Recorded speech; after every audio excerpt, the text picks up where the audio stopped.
you and I have spent more than half our lives together. I think of you as one of my dearest friends, if not my dearest. Same. Yeah, and I truly love you.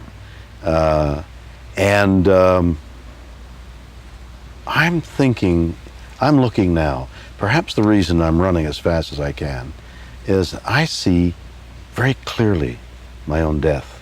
What with the death of my wife, and the lady I've married nursed her husband through cancer to his death.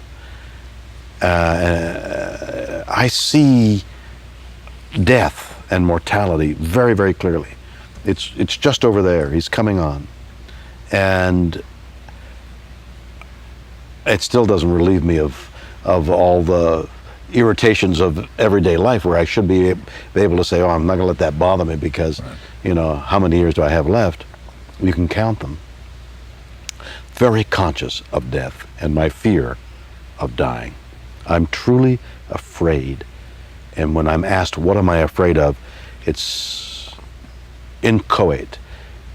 Loneliness, of loss, of aloneness. Name the thing and I'm afraid of it. I don't know how to deal with it. How are you dealing with it? I think of it as a loss of consciousness. And I am conscious of it. I think about it. I'm not sure quantitatively that I think about it in the same terms or as much as you do, but I do think about it quite a bit. I'm aware that the years are numbered. And I'm not quite sure what the number is. Nobody can know that for sure.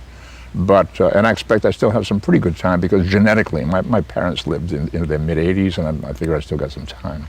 I have a brother who's very healthy and knock wood, and he's 5 years older than me. But I do think about it. I think about the loss of relationships, the end of that. I think about the loss of creative opportunity, which I love to be creative, to see things evolve that you dream about and you can bring to fruition.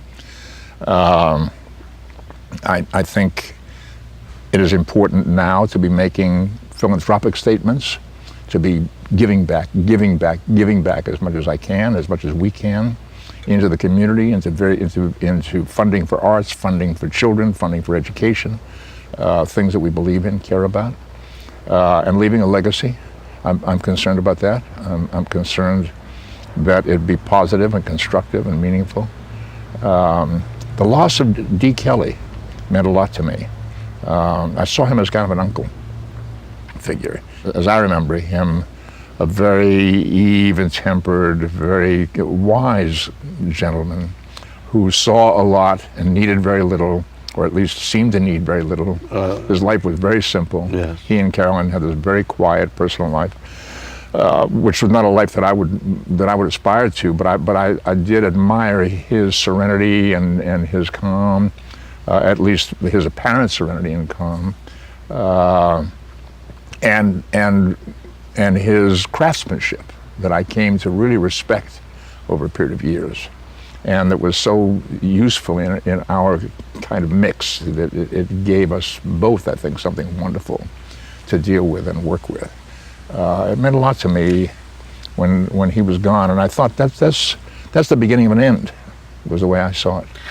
I think of him, my first impression is Raintree County, and the young DeForest Kelley. Yeah.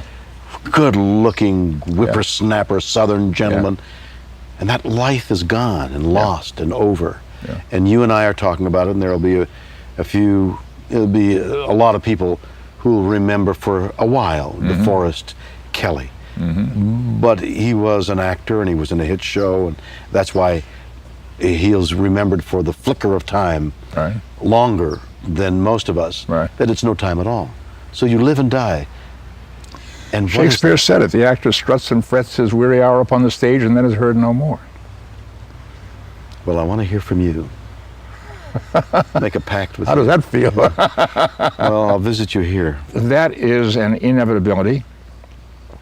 In the meantime, I think, I feel good about the fact that I think both you in your own way and I in my own way have found the energy and the lust for life each day, to do interesting and exciting and creative and productive and fun things to do.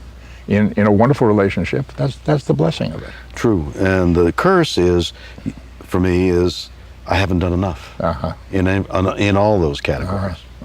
Yeah. Well, you do a lot. Thank you, Leonard. Thank you. You're getting makeup on my. I'm sorry.